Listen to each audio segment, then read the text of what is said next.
నమస్తే, నేను మీ కుప్ప పద్మిని. ఇన్నాళ్ళు మీ సపోర్ట్‌ని నాకు అందిస్తూ, మీ ప్రేమని నాకు అందిస్తున్న ప్రతి ఒక్కరికి కృతజ్ఞతలు. ఇప్పుడు చూడబోతున్న ఈ వీడియో కూడా ఖచ్చితంగా మీకు ఉపయోగపడుతుంది. లైక్, షేర్ అండ్ సబ్స్క్రైబ్ చేసి మీ ఇష్టాన్ని అలాగే మీ సపోర్ట్‌ని నాకు అందించండి. అలాగే ఈ వీడియో పట్ల మీ అభిప్రాయాన్ని కామెంట్ సెక్షన్‌లో కామెంట్ చేసి నాకు తెలియజేయండి. నమస్తే. ఇక మీన రాశి లేదా మీన లగ్నం. ఈ మీన రాశి వాళ్ళకి అక్టోబర్ నుంచి కూడా అంటే 2023 అక్టోబర్ నుంచి కూడా జన్మరాశిలో రాహు, సప్తమ స్థానంలో కేతు, భార్యాభర్తల మధ్య డిస్టర్బెన్స్ అనేది ఏర్పడి ఉంటుంది. మీకు మీ భార్య అంటే మీ పార్ట్నర్ కావచ్చు, భర్త కావచ్చు, భార్య కావచ్చు, కొద్దిగా ఆపోజిషన్ లాంటిది, ఇద్దరికి ఆపోజిషన్ పెరిగి ఉండే ఆస్కారం ఉంటుంది. మిమ్మల్ని అర్థం చేసుకోలేక ఇబ్బందులు పెట్టడము. మీ భార్య మీరు మీనరాశిలో పుట్టిన స్త్రీలైతే మీ భర్త మిమ్మల్ని అర్థం చేసుకోలేకపోవడము. మీనరాశిలో పుట్టిన పురుషులైతే మీ భార్య మిమ్మల్ని అర్థం చేసుకోలేకపోవడము, లేదా ఆరోగ్యపరమైన ఇబ్బందులు కావచ్చు, లేదా వృథా ఖర్చులు, ఇవన్నీ కూడా మీరు ఇప్పుడు ఫేస్ చేస్తూ ఉన్నారు. ఈ మే 1, 2024 నుంచి గురువు గారు తృతీయ స్థానంలో అంటే వృషభ రాశిలో సంచారాన్ని ప్రారంభం చేస్తున్నారు. గురు దృష్టి సప్తమ స్థానమైన కేతు మీద పడుతుంది, కన్యా రాశి మీద పడుతుంది. తర్వాత నవమ స్థానమైన వృశ్చిక రాశి మీద పడుతుంది. తర్వాత లాభస్థానమైన మకర రాశి మీద పడుతుంది.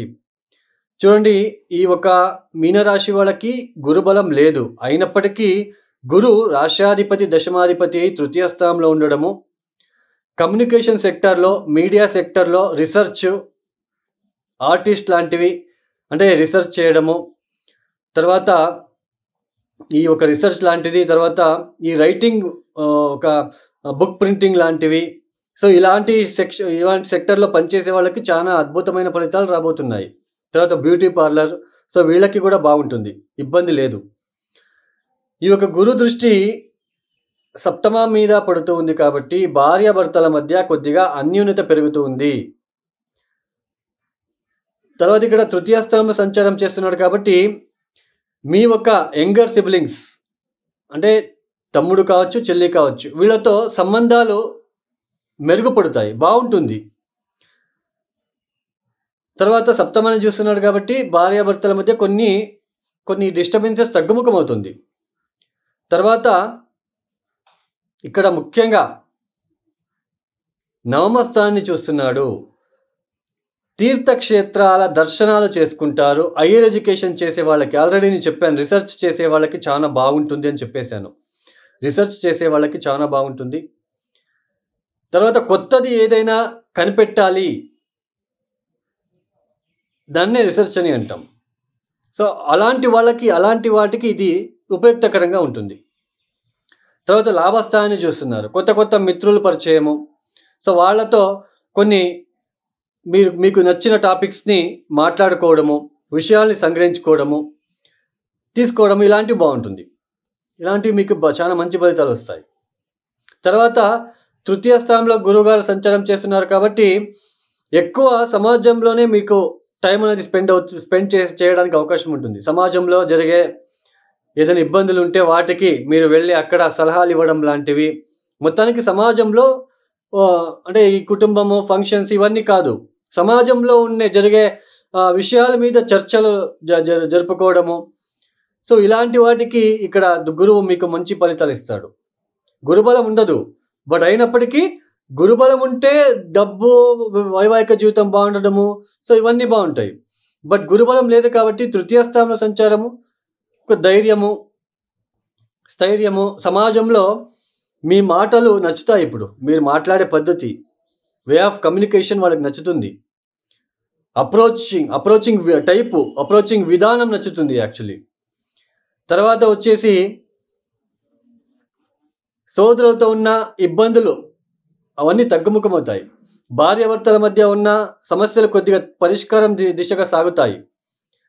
తీర్థక్షేత్రాల దర్శనం చేసుకుంటారు. రీసెర్చ్ చేసే వాళ్ళకి, డిటెక్టింగ్ టైప్ చేసే వాళ్ళకి, సర్చింగ్ చేసే వాళ్ళకి, రీసెర్చ్, సో వాళ్ళకి బాగుంటుంది ఈ పీరియడ్ అనేది. అన్వేషణ లాంటిది, అన్వేషణ అని అంటాం కదా, సో అన్వేషణ చేసే వాళ్ళకి, కొత్తది కనిపెట్టాలనుకున్న వాళ్ళకి గురువు ట్రాన్సిషన్ మేలు చేస్తుంది. ధనలాభం కూడా ఉంటుంది. లాభస్థానాన్ని చూస్తున్నాడు కాబట్టి ధన లబ్ధి కూడా ఉంటుంది. సో గురువుగారు మీకు పెద్దగా డిస్టర్బెన్స్ ఏం చేయరు. మీకు మంచి ఫలితాలే ఇస్తారు. సప్తమ స్థానం మీద దృష్టి, నవమ స్థానం మీద దృష్టి, లాభస్థానం మీద దృష్టి. కొత్త పరిచయాలు, సంఘంలో మీ యొక్క మాట నచ్చడము, తీర్థక్షేత్రాల దర్శనము, భార్యాభర్తల మధ్య ఉన్న ఇబ్బందులు తొలగిపోయే సూచనలు, సిబ్లింగ్స్తో ఉన్న డిస్టర్బెన్సెస్ తగ్గుముఖం అవ్వడము. ఎక్కువ ఈ సమయంలో షార్ట్ జర్నీస్ చేస్తారు. ఎక్కువ ప్రయాణాలు చేస్తూ ఉంటారు.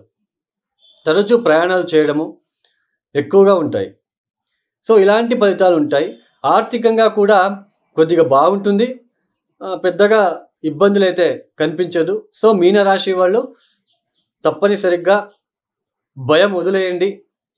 మీరు చేయాల్సిన పరిహారం ఏంటంటే ఓం దేవనాంచ ఋషినాంచ గురుం కాంచన సన్నిభం బుద్ధిభూతం త్రిలోకేశం తం నమామి బృహస్పతిం. ఓం నమ గురుగ్రహ దేవతాభ్యో నమః. శాంతిం శాంతిం శాంతి. ప్రతిరోజు 108 సార్లు చదువుకోండి. కామాక్షి అమ్మవారికి కొబ్బరి బొండం నీళ్ళతో అభిషేకాలు చేయడము, ఒక చీర లాంటిది ఇచ్చి రావడానికి ప్రయత్నం చేయండి. ప్రతిరోజు హనుమాన్ మందిరానికి వెళ్ళి నల్ల నువ్వుల ఒత్తెలు అంటే నల్ల బట్ట లోపలికి నల్ల నువ్వులు వేసి కట్టి ఉంటారు ఒత్తిలాగా. దాన్ని ప్రతిరోజు ఆంజనేయ స్వామి గుడిలో